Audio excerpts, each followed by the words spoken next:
Assalamu alaikum. My name is Hosai Mojaddidi, and I'm an educator and a public speaker here in the Bay Area.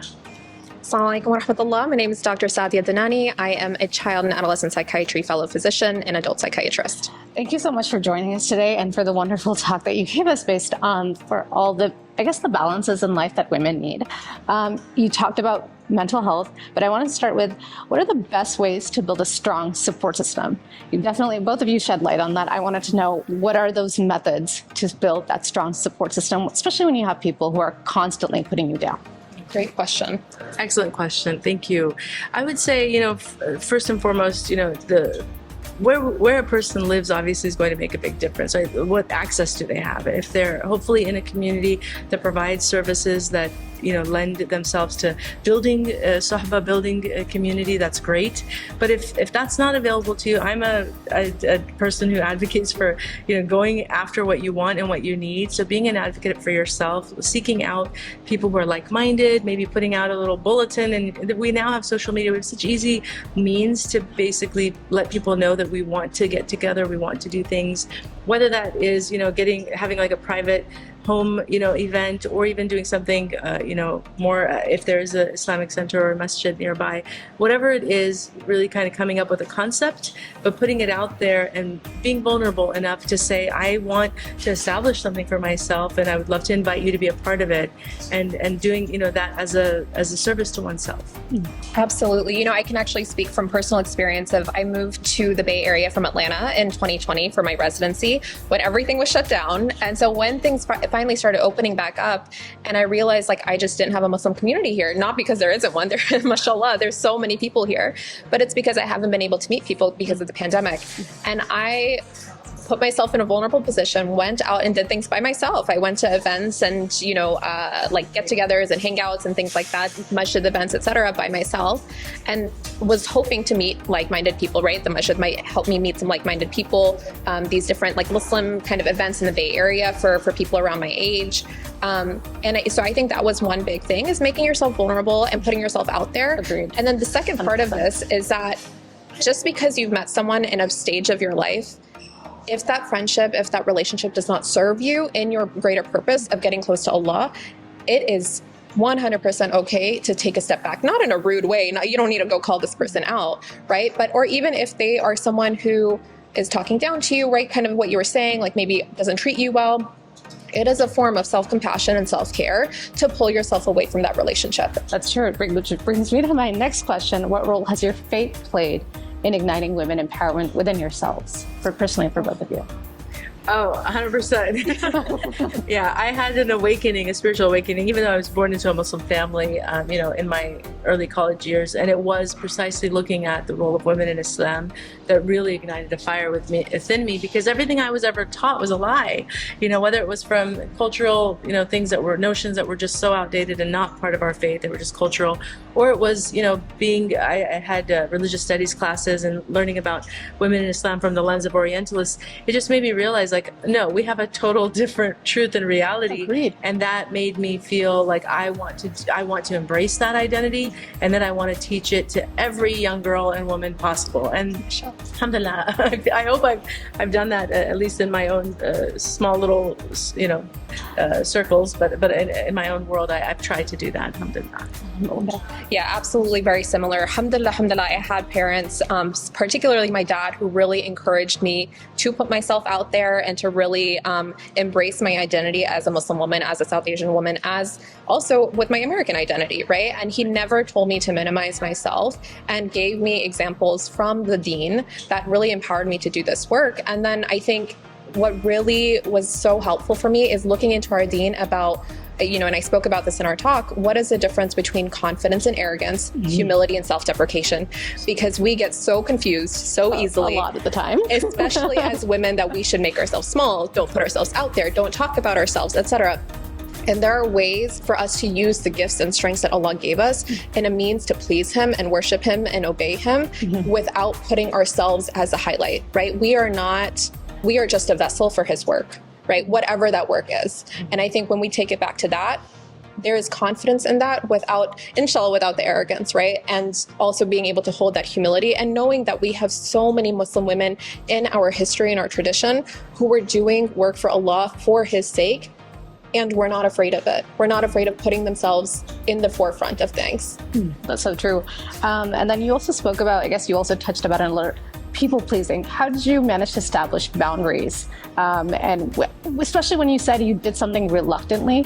So what did you have to do to ensure, like that doesn't happen again? A lot of us make that kind of mistake. Yeah, I thank you for asking the question, because practical steps on how to create those boundaries are important. We can get theoretical, but practically, I think what it looks like is if you're being asked to do something that is inconvenient for you, that really doesn't work with you and your schedule, or maybe you're not feeling well, right? Sometimes people do impose. It could be loved ones, they might not mean to do that, but they just do. So just really having a sit down with yourself and saying, if I do this, even, because I want to help this person, will I have resentment in my heart toward them? And if you can say no, because I've already kind of made an agreement with myself to do it for their sake, because being selfless is it's a virtue, right? So it's good to sometimes do things against yourself, but as long as it's an agreement within you that you're doing it with that understanding, with that intention, exactly. And also if it doesn't work for you but you want to help them, then the most empowering thing to do is saying, okay, I can't come on Monday, but maybe I can come on Wednesday.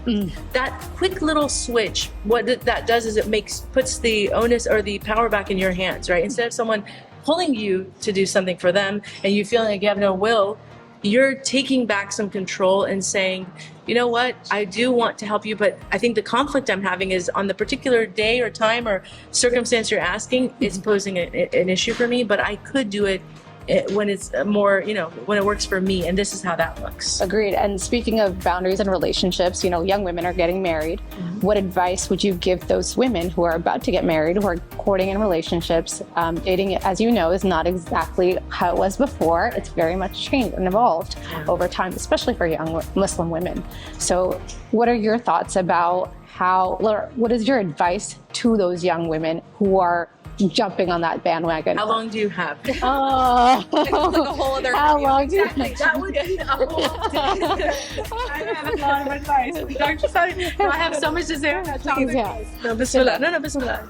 Well, no, I think one thing that I wanted to touch on, and I think this is kind of related to your last point in our session and related to what you were just speaking about, is like the rights of people over us, and also the rights of our body, our own self over us, right? Absolutely. If we are exhausting ourselves beyond measure, right? People pleasing, or even in this courting, dating process, right? If we're bending over backwards, are we not staying true to ourselves, number one? And again, are we not fulfilling the rights that our own body, our own life has over us, right? And then our family, right? The rights that our family has over us, etc. And I think if we can always take it back to, are we fulfilling the rights that other people have over us in a healthy way, and also still taking care of ourselves, then the hope is that it'll lead to better, more fruitful, successful relationships. And then I think, in this whole Muslim dating, courting process, which is, very different than I think from our previous generations, I think one thing that I see is that unfortunately a lot of Muslim women feel like there is a lack of good Muslim men out there, which I won't comment on. I'm sure there are wonderful brothers, mashallah, out there in the world. And also, because of that, there's this level of, is it going to happen for me? When is it going to happen for me? Do I need to lower my standards, et cetera, right? Like all of these questions. This fear, this anxiety that it's never going to happen. And what I say to that is that, has everything in your life not worked out in a way that was best for you, even if you didn't know it, right? Allah has a plan for all of us. And one thing I always tell myself and girlfriends is that Allah knows what we need, even if it's not what we want. And I think that's such an important concept to hold on to, even across the board, but particularly when we're thinking about choosing a spouse or trying to get married, we really may not know what's actually best for us. Absolutely. No, the wise words, mashallah. And I would just say on this topic of marriage, I think because we're living in just very difficult times, I think we really need to go back to the Quranic imperative that women in the process of marriage, we do need reinforcements. And to try to do this alone, I think is where it gets very exhausting and taxing. Because some parents I know are just, they feel overwhelmed, so they kind of like, okay, go out there and swim and learn how to just throw their kids into that dating pool, and expect them to drown. Yeah, because it's too difficult. But I don't think that's the right path. And I think we need to network better. We need to be also, there should be barriers to how we're meeting people. I feel like if it's too easy, we're almost making like the part that's really, where we want to vet, eligible, single brothers through a proper process. I think they have to go through a proper process. And when we're so open, and that's why these dating apps are dangerous, because they give you immediate access. And so what that does is it compromises a woman's ability to really make sure that the people she's going to talk to are vetted and not going to waste her time. And so if you're speaking to someone because it's like an open door policy, I feel like you're actually causing more injury to yourself. Whereas putting a few doors in place for them to actually walk through, which looks like having, I say, there's a concept of like a wingman. You should have a wingwoman who is able to talk to anybody who's interested or shows interest on your behalf and vet them. And if they're not worth your time, you don't know them, you didn't talk to them, you didn't look at them. It'll save you a lot of energy and time, and that's what friends are money. for. And I think this goes back to the people pleasing, right? Yeah. You don't have to feel like, oh, he's interested. Yeah, no, we do not. We don't owe anyone. We don't owe anyone anything.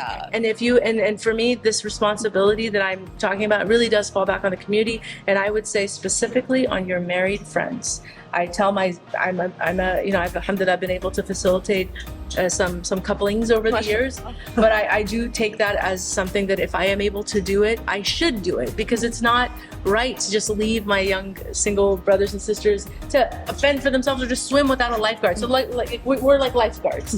We're positioned in a place to be able to help them, help when we can, if Allah gives us that opportunity. But you should also lean to your married friends, especially a couple that's healthy, with that responsibility to say, listen, this is what I'm looking for, just keep an eye out for me.